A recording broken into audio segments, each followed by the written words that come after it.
Okay, so this is our example how JavaScript में addition का programme कैसे बनाएंगे। ठीक है, तो इसमें कोई हेडिंग ले लेते हैं, जावास्क्रिप्ट प्रोग्राम एग्जाम्पल है ये। तो हम कह सकते हैं जावास्क्रिप्ट जो हमारा बेसिक प्रोग्राम है, जैसे sum of addition of two number program example, इसका नाम हम दे देते हैं हेडिंग 1 या हेडिंग 2 में। ठीक है,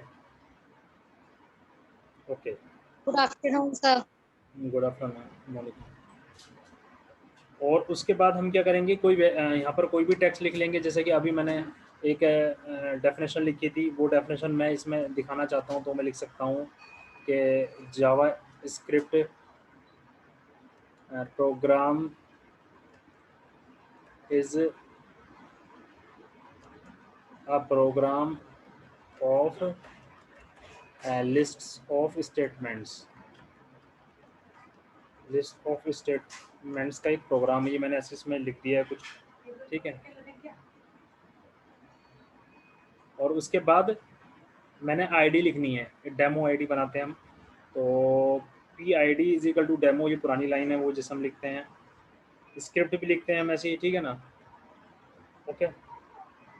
अब इसमें एडिशन ऑफ टू नंबर है, तो नंबर एक स्टेटमेंट कैसे बनाएंगे, जो हम बता रहे थे आपको स्टेटमेंट। तो सबसे पहले आप लिखेंगे वी आर का मतलब होता है वेरिएबल्स। तो X comma Y comma Z, last में जो है उसके सेमी कोलन लगाएंगे। ठीक है, याद रखना होगा, ये डिफरेंट होता है, डिफरेंस एक्स वाई जेड, जैसे सी प्रोग्रामिंग में करते हैं ना वैसे ही। ठीक है, अब मैंने क्या किया, सॉरी, यहाँ पर जो है जावा का जो है कमेंट लिख दिया, इसको बोलेंगे स्टेटमेंट 1। ठीक है, स्टेटमेंट 1। और हमने क्या किया, कोई वैल्यू ली है, जैसे उसमें लेते हैं, मान लिया एक्स इज इक्वल टू 5, इसको कहेंगे हम, कहीं भी यहाँ पे लिख देते हैं स्टेटमेंट 2, स्टेटमेंट 2।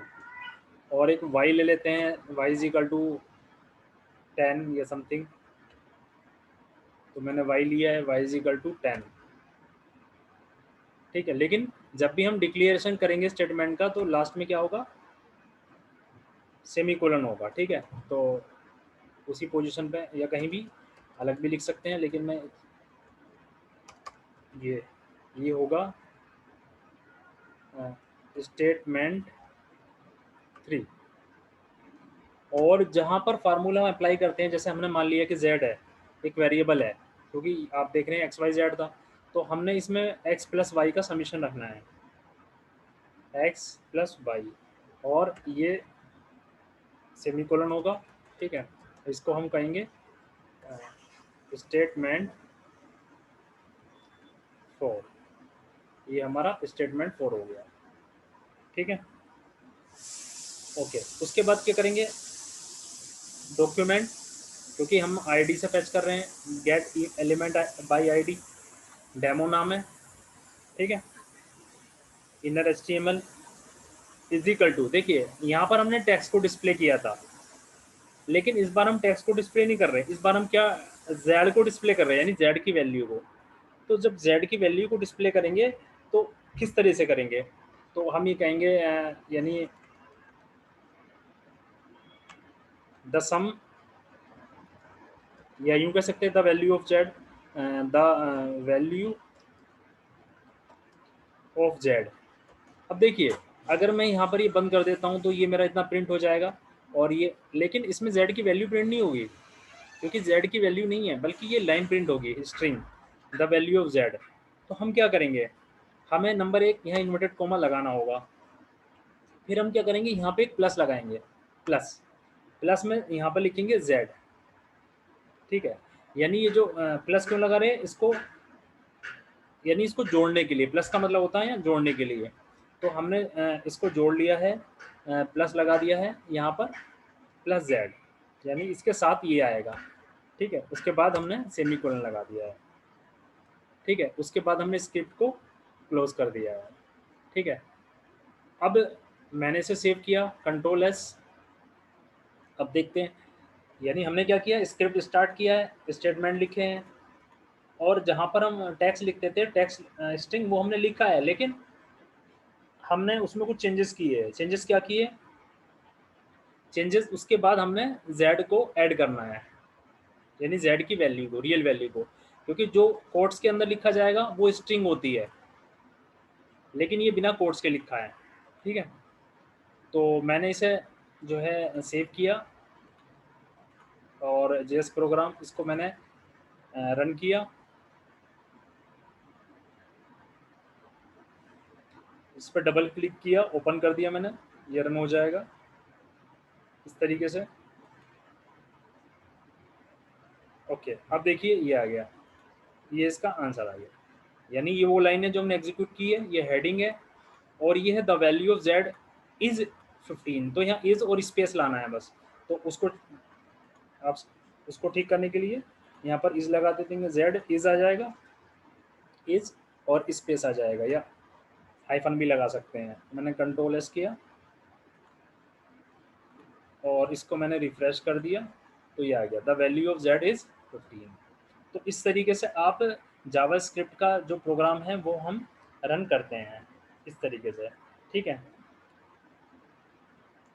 क्योंकि ये स्क्रिप्टिंग लैंग्वेज होती है, ठीक है ना। तो इस तरीके से हम इसको सोल्व करते हैं, यानी जब हम 2 IDs यूज़ करेंगे जावास्क्रिप्ट में, ये वो एग्जांपल हमने लिया है, और इसमें हम कोड ब्लॉक यूज़ कर रहे हैं, यानी फंक्शन ले रहे हैं, ठीक है ना।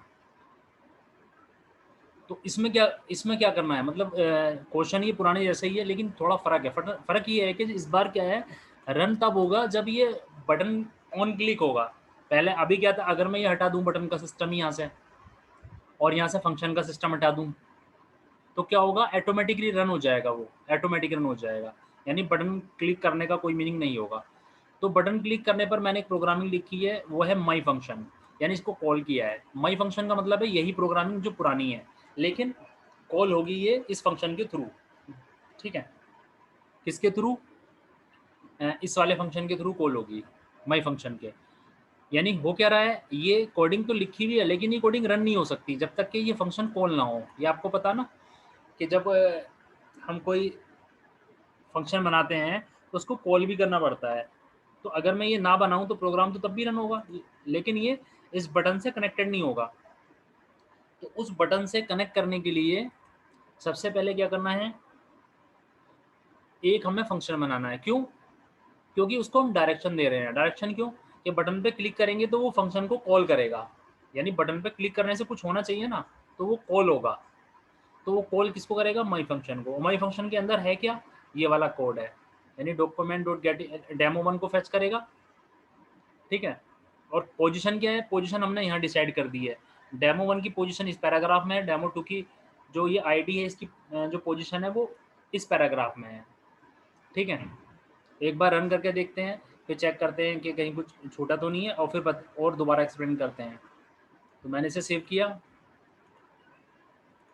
और प्रोग्राम 42 ID इसको रन किया।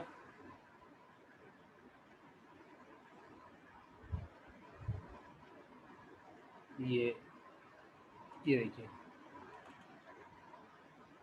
ओके। सो ये आ गया, ये हेडिंग है, यही थी, और ये कोड ब्लॉक लिखा था मैंने, ये क्लिक। जैसे मैंने क्लिक किया तो जहाँ पर पैराग्राफ 1 आएगा, पैराग्राफ 2 आएगा, वहाँ पर ये वाला टेक्स्ट फैच होगा, यहाँ पर ये क्लिक करने की वजह से हो रहा है। फिर मैंने रिफ्रेश किया, ठीक है ना, और फिर क्लिक किया। इस तरीके से जहाँ भी हम क्लिक करेंगे तो वहाँ पर, यानी जहाँ पर हमने ID1 कॉल की थी वो पैराग्राफ में की थी पहले वाले में, उसके बाद वाले पैराग्राफ में, वो पैराग्राफ ऑटोमेटिक 1 2 बन जाता है। ठीक है, जो पैराग्राफ पहले कॉल होगा वो 1 होगा, जो बाद में कॉल होगा वो 2 होगा। तो ये यहाँ पर ये टेक्स्ट अपीयर हो जाएगा।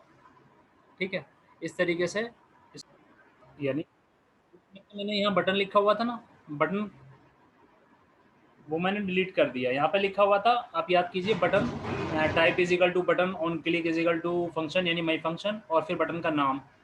ठीक है, तो वो मैंने डिलीट कर दिया है। तो और चूँकि यहाँ जो माई फंक्शन था, ये मैं क्यों डिलीट कर रहा हूँ, क्योंकि ये अगर मैं नहीं डिलीट करता हूँ तो ये रन तो होगा, लेकिन ये प्रिंट नहीं होगा वहाँ पर, क्योंकि ये कॉल नहीं होगा फंक्शन। क्योंकि जब भी कोई फंक्शन होता है तो उसको कॉल करना पड़ता है। तो हमें कॉल नहीं करना, क्योंकि कॉल कैसे करेंगे, बटन तो है नहीं। जब बटन पे क्लिक करके हमें कॉल नहीं किया हमने, या दूसरे तरीके से भी कॉल नहीं किया, तो इसलिए हमें क्या करना है, इसलिए मैंने ये हटा दिया है यहाँ जो कोड ब्लॉक लग रहा था। तो अब मैं इसे रन करता हूँ और ये आंसर आएगा, ये देखिए ये आंसर है। यानी ये कोई बटन नहीं है तो ऑटोमेटिक ये कॉल हो रहा है। तो इस तरीके से टू आईडी का हम यूज़ करते हैं और ऑटोमेटिक ये यहाँ पर कॉल हो रहा है। ठीक है, अगर बटन लगाएंगे तो हम क्या करेंगे, आप सीख गए बटन लगाना, यहाँ पर इसका हम बटन लगा सकते हैं। दोबारा मैं आपको बता देता हूँ, आपकी थोड़ी सी प्रैक्टिस हो जाएगी। यानी आपको अगर बटन लगाना है, ये देखिए यहाँ पर आप कोड ब्लॉक स्टार्ट करेंगे, फंक्शन का नाम देंगे, सबसे पहले लिखेंगे फंक्शन, पहले से फंक्शन में कन्वर्ट कर रहा हूँ मैं, और कोई फंक्शन लेंगे जैसे माई फंक्शन। ठीक है, ये मैंने माई फंक्शन लिया।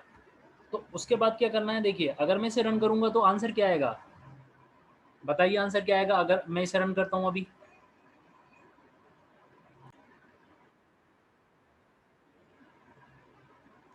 बटन का टाइप जो होता है वो बटन होता है, BUTTON बटन।